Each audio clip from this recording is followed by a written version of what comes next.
Hello hi നമസ്കാരം, welcome back to Ramya stories. സന്ദീപിൻ്റെ അച്ഛൻ എന്നെ കാണാൻ വരുമെന്ന് ഞാൻ ഒരിക്കലും വിചാരിച്ചിരുന്നില്ല.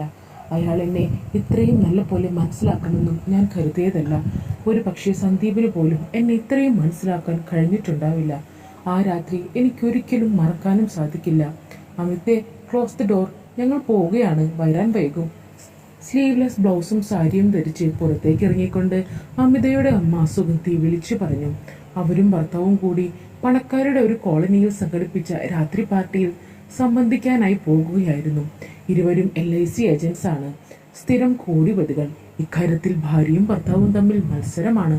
ലക്ഷങ്ങളാണ് രണ്ടുപേരുടെയും മാസ വരുമാനം. ബിസിനസ് ആവശ്യത്തിനായി ഇരുവരും പുറത്തു പോകുന്നതിനാൽ ഏക മകളായ അമിത മിക്ക സമയത്തും വീട്ടിൽ തനിച്ചായിരിക്കും. ഇതുപോലെ ഓരോരോ ഇടങ്ങളിൽ ചെന്നാണ് അവർ വൻ തുകകൾക്കുള്ള ഇടപാടുകാരെ കണ്ടെത്തുന്നത്. വലിയ തുക മുടക്കുന്ന പോലീസ് ഉടമകൾക്ക് വേണ്ടി അല്പസ്വല്പമല്ല, നല്ല വിട്ടുവീഴ്ച തന്നെ ചെയ്യുന്ന കൂട്ടത്തിലായിരുന്നു സുഗന്ധി. നാവിട്ടടിച്ചു മർമ്മത്തിൽ തന്നെ പിടിച്ച് ആണുങ്ങളെ തന്റെ പോളിസിക്ക് മുന്നിൽ വീഴ്ത്താൻ പ്രത്യേക കഴിവായിരുന്നു സുഗന്ധിക്ക്. അതിനായി അല്ലറ ചില്ലറ രഹസ്യ വീഡിയോകൾ ഒക്കെ അവൾ സംഘടിപ്പിച്ച് വെക്കാറുമുണ്ട്. ഭർത്താവിനും അത് നല്ലപോലെ അറിയാമായിരുന്നു. എങ്കിലും ഭാര്യ തന്റെ സാമർഥ്യം ഉപയോഗിച്ചുണ്ടാക്കുന്ന പണം കാരണം അതൊരു പ്രശ്നമായി അയാൾക്ക് തോന്നിയില്ല. അയാൾ കൂടുതലും സ്വാധീനിച്ചിരുന്നത് പെണ്ണുങ്ങളെയാണ്, പ്രത്യേകിച്ചും ഭർത്താക്കന്മാർ സ്ഥലത്തില്ലാത്ത പണക്കാരി പെണ്ണുങ്ങളെ. അവരെ ആവുമ്പോൾ പറഞ്ഞു വീഴ്ത്തിയെടുപ്പിക്കാൻ നല്ല എളുപ്പമായിരുന്നു. അവരിൽ ചിലരുടെ അടുത്ത് മുട്ടാൻ കുറച്ച് ബുദ്ധിമുട്ടാണ്. എന്നാൽ ചിലരാണെങ്കിൽ മുട്ടുമ്പോഴേക്കും തുറക്കപ്പെടുന്ന വാതിലുകൾ പോലെയായിരുന്നു. അവർ എത്ര വേണമെങ്കിലും എടുക്കുകയും കൊടുക്കുകയും ഒക്കെ ചെയ്യുന്നവരാണ്. ഭർത്താവിന്റെയും കുടുംബത്തിലെയും സമ്പാദ്യത്തിൽ ആർത്തുല്ലസിച്ച് നടക്കുന്നവർ. സമ്പാദ്യം കോടികളിലേക്ക് കടന്നെങ്കിലും പണത്തോടുള്ള ആർത്തി രണ്ടുപേർക്കും അനുദിനം കൂടിയതേയുള്ളൂ. അങ്ങനെ പണം ഉണ്ടാക്കാനുള്ള നെട്ടോട്ടത്തിൽ അവർക്ക് തന്റെ മകളെക്കുറിച്ച് യാതൊരു ചിന്തയും ഉണ്ടായിരുന്നില്ല. അതുകൊണ്ട് തന്നെ അമിത അവളുടെ ഇഷ്ടത്തിനനുസരിച്ചായിരുന്നു. ഡാഡിയുടെയും അമ്മയുടെയും സ്വഭാവ രീതി നല്ല പോലെ അറിയുന്ന അമിതയ്ക്ക് അതൊരു പിടിവെള്ളിയായിരുന്നു. +2 അവസാന വർഷ പരീക്ഷയ്ക്ക് 2 വിഷയങ്ങൾക്ക് തോറ്റ അമിത അത് വീണ്ടും എഴുതിയെടുക്കാനുള്ള ശ്രമത്തിലാണ്. അച്ഛനും അമ്മയും ഭാര്യ കൂട്ടുന്ന ലക്ഷങ്ങൾക്ക് താൻ മാത്രമാണ് അവകാശി എന്ന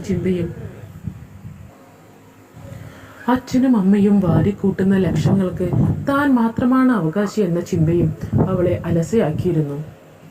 അതിലേറെ അവർ തനിച്ചായി പോകുന്ന സമയത്ത് ലഭിക്കുന്ന സർവ്വ സ്വാതന്ത്ര്യവും അവൾ നല്ല പോലെ ആസ്വദിക്കുകയും ചെയ്തിരുന്നു. അങ്ങനെ ഡാഡിയും മമ്മിയും പോയി കഴിഞ്ഞപ്പോൾ മുൻവാതിൽ അടച്ചു പൂട്ടിയ അമിത മൊബൈലുമായി തന്റെ മുറിയിലേക്ക് ഓടിക്കയറി. കുറെ നേരമായി അവൾ അസ്വസ്ഥതയോടെ കാത്തിരിക്കുകയായിരുന്നു അവർ പോകാനായി വേണ്ടി. അവളുടെ കാമുകൻ സന്ദീപിന്റെ മെസ്സേജ് തുരുതുര വാട്സപ്പിൽ വരുന്നുണ്ടായിരുന്നു. മുറിയിൽ കയറി അമിത കതക് ഉള്ളിൽ നിന്നും അടച്ചു. പിന്നെ ഫോണെടുത്ത് സന്ദീപിന്റെ മെസ്സേജുകൾ നോക്കി. അവൾ അതിനെല്ലാം റിപ്ലൈ കൊടുത്തു. ഡാഡിയും മമ്മിയും ഉണ്ടായിരുന്നു, അതുകൊണ്ടാണ് മെസ്സേജ് അയക്കാതിരുന്നതെന്ന് അവൾ പറഞ്ഞു. പിന്നെ അവർ പല കാര്യങ്ങളും സംസാരിച്ചു കൊണ്ടിരുന്നു. അതിലൂടെ അവർ അവരുടെ ആഗ്രഹങ്ങളെല്ലാം കൈമാറി. അപ്പോഴാണ് അവൾ ഫോണും കൊണ്ട് ബാൽക്കണിയിലേക്ക് പോയത്. അവിടെ ആ പനിനീർ പൂവ് പൂത്തുലഞ്ഞു നിൽക്കുന്നത് അവൾ കണ്ടു. ആദ്യമായാണ് അത് പൂവിടുന്നത്. അതിന്റെ സുഗന്ധം അവളിലേക്ക് തുളച്ചു കയറി. ആ പൂവിന്റെ സുഗന്ധം അവൾ അവനിലേക്ക് പകർന്നു കൊടുത്തു. ആ പൂവിന് ഒരു ചുവപ്പും കറുപ്പും കലർന്ന നിറമായിരുന്നു. അതിന്റെ സന്തോഷം അവൾ അവന് പകർന്നു കൊടുത്തു. കാരണം അതവൻ അവൾക്ക് സമ്മാനിച്ച ചെടിയായിരുന്നു. അതിനെക്കുറിച്ച് വിവരിച്ചപ്പോൾ ആ പൂവിനെ അപ്പോൾ തന്നെ കാണണമെന്ന് അവൻ ആവശ്യപ്പെട്ടു. കണ്ടാൽ മാത്രം മതിയോ, അവൾ ചോദിച്ചു. അല്ല, എനിക്കതിന്റെ സുഗന്ധം അനുഭവിക്കുകയും വേണം. പക്ഷേ അത് ഫോണിലൂടെ എങ്ങനെ തരും ഞാൻ? വേണമെങ്കിൽ ഫോട്ടോ വെച്ച് തരാം. പറ്റില്ല, എനിക്ക് നേരിട്ട് തന്നെ കാണണം. പിന്നെ എങ്ങനാ പറ? എനിക്ക് കണ്ടേ പറ്റൂ. ഇങ്ങോട്ട് വാ. ഡാഡിയും മമ്മിയും ഇവിടെ ആരുമില്ല, അവർ രാത്രിയിലേ വരൂ. ആണോ? എന്നാ ഞാൻ വരട്ടെ. അത് വേണോടാ, പിന്നെ എനിക്കിപ്പോൾ കണ്ടേ മതിയാവൂ. ഈ രാത്രിയിൽ കാണാൻ അതിന് നല്ല ഭംഗിയായിരിക്കും അല്ലേ? ഞാൻ ഫോട്ടോയിൽ മാത്രമേ കണ്ടിട്ടുള്ളൂ. അത് നേരിട്ട് കാണാൻ അത്ര പെട്ടെന്ന് കഴിയില്ല, അത്രയും സ്പെഷ്യൽ ആണത്. കുറച്ചു നേരം മാത്രമേ അത് അത്രയും സൗന്ദര്യത്തിൽ പൂത്തു നിൽക്കുകയുള്ളൂ. അതപ്പോൾ തന്നെ കാണാൻ പറ്റിയില്ലെങ്കിൽ പിന്നെ ഒരു രസവും ഉണ്ടാവുകയില്ല. അതിന്റെ സുഗന്ധം ആ സമയത്ത് മാത്രമേ അതിൽ നിന്നും പുറത്തു വരികയുള്ളൂ. അത് ആസ്വദിക്കാൻ എനിക്ക് കൊതിയായിട്ട് വയ്യ. ആ പൂവ് അത്രയും സ്പെഷ്യലാണ്, അതുകൊണ്ടാണ് നിനക്ക് ഞാനത് സമ്മാനിച്ചത്. എങ്കിൽ നീ വേഗം വാ. ശരി, ഞാൻ ഉടൻ എത്താം.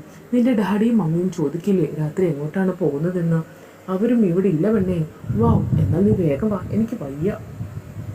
ഫോൺ എടുത്ത് നോക്കിക്കൊണ്ട് അവൾ അവനെ കാത്ത് ലിവിംഗ് റൂമിൽ ഇരുന്നു. തന്റെ ഹൃദയമിടിപ്പ് ഓരോ സെക്കൻഡിലും വല്ലാതെ കൂടുന്നത് തടയാൻ അമിതയ്ക്ക് കഴിഞ്ഞില്ല. പുറത്ത് ഒരു വണ്ടി വന്നു നിന്ന ശബ്ദം കേട്ട് അവൾ വേഗം ചെന്ന് ജനലിലൂടെ നോക്കി.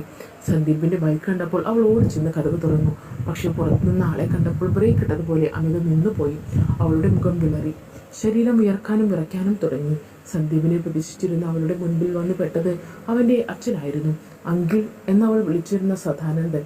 അയാളുടെ മുഖത്തെ ഭാവം വായിച്ചെടുക്കാൻ സാധിക്കാതെ അമിത മുഖം കുനിച്ചു. അച്ഛനും അമ്മയും ഇല്ലാത്ത നേരത്തെ ഇതാണ് പണിയല്ലേ? അയാൾ അവളുടെ മുഖത്ത് നോക്കിക്കൊണ്ട് ചോദിച്ചു. അമിത ഞെട്ടലോടെ എന്ത് ചെയ്യണമെന്നറിയാതെ നിൽക്കുകയായിരുന്നു. സന്ദീപിന് താൻ അയച്ച സന്ദേശങ്ങൾ ഇയാൾ കണ്ടു കാണും. ആകെ നാണക്കേടായി. അച്ഛനും അമ്മയും ഇല്ലാത്ത സമയത്ത് വന്നത് എന്തായാലും നന്നായി. അല്ലായിരുന്നെങ്കിൽ എങ്ങനെയും ഇയാളെ എഴുന്നേൽപ്പിച്ച വിവരം മറ്റാരും അറിയാതിരിക്കാൻ ശ്രമിക്കാം. പക്ഷെ ഇയാൾ എന്ത്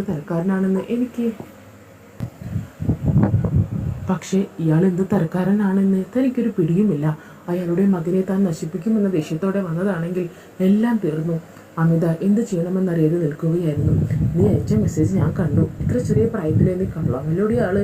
നിന്റെ അച്ഛനും അമ്മയും എപ്പോൾ വരും? പിടഞ്ഞുകൊണ്ടിരിക്കുന്ന അവളുടെ മിഴിയിലേക്ക് നോക്കി അയാൾ ചോദിച്ചു. അമിതയുടെ മനസ്സ് പിടച്ചു. എന്ത് ചെയ്യണമെന്നോ പറയണമെന്നോ അവൾക്കൊരു ഊഹവും കിട്ടിയില്ല.